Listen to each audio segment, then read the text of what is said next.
En matière d'information sur l'origine du miel, la réglementation européenne organise en réalité une opacité. Lorsque le miel est produit dans un pays, la mention du pays d'origine peut être indiquée. Mais dès que le miel est mélangé, c'est-à-dire produit par plusieurs pays d'origine, à ce moment-là, la seule mention à laquelle a droit le consommateur, c'est soit produit dans l'Union européenne, soit hors Union européenne. Voire les deux, ce qui n'a plus de signification parce que, en gros, vous avez l'information que le produit vient de terre et pas de la Lune. La réglementation sur l'étiquetage pose une série de problèmes dans la mesure où le miel est un produit alimentaire parmi les plus sujets à fraude. C'est la Commission européenne qui le dit elle-même. Et d'ailleurs, c'est corroboré par nos tests. La dernière fois qu'on a fait un test, eh bien, il y avait un tiers de l'échantillon, on a trouvé du sucre ajouté, ce qui n'est évidemment pas normal. Quelle est la part des miels mélangés importés? Les miels importés sont de l'ordre de 32 000 tonnes en provenance du monde entier, principalement d'Asie.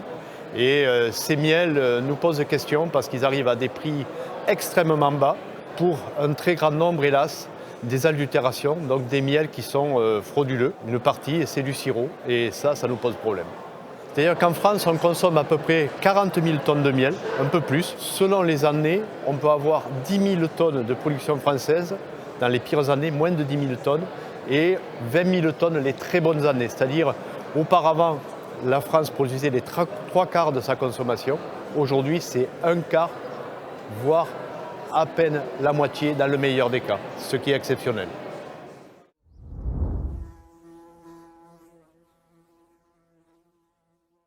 Ce qu'on appelle de nos voeux, c'est une évolution de la réglementation. Il faut mettre fin à cette information qui est parfaitement énigmatique et donner de la consistance dans l'information. Il faut que sur le pot de miel, on ait dans tous les cas le pays d'origine. Et quand il y en a plusieurs, par ordre décroissant.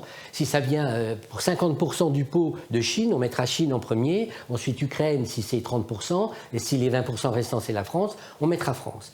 Dans ces conditions, on a effectivement une information pertinente pour des choix éclairés du consommateur, pour faire des choix libres et conscients.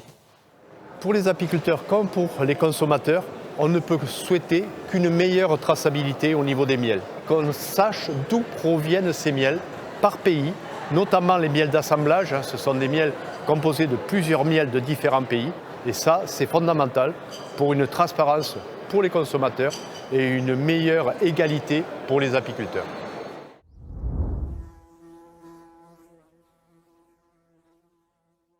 Le conseil que je donnerais pour le consommateur, c'est de se rapprocher du producteur. Ça permet quand même de transpirer un peu le produit et l'expliquer au plus près et raconter l'histoire de ce produit.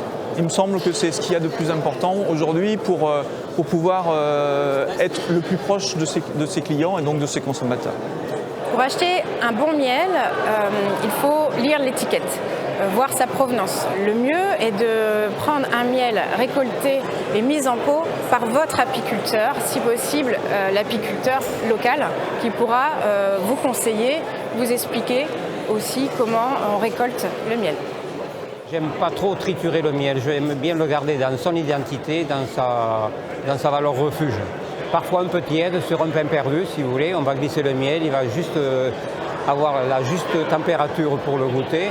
Ou alors après, moi j'aime bien, alors mon péché mignon, une tartine de pain grillé, de pain de campagne, avec de la peau de lait et une tirée de miel dessus, c'est du bonheur.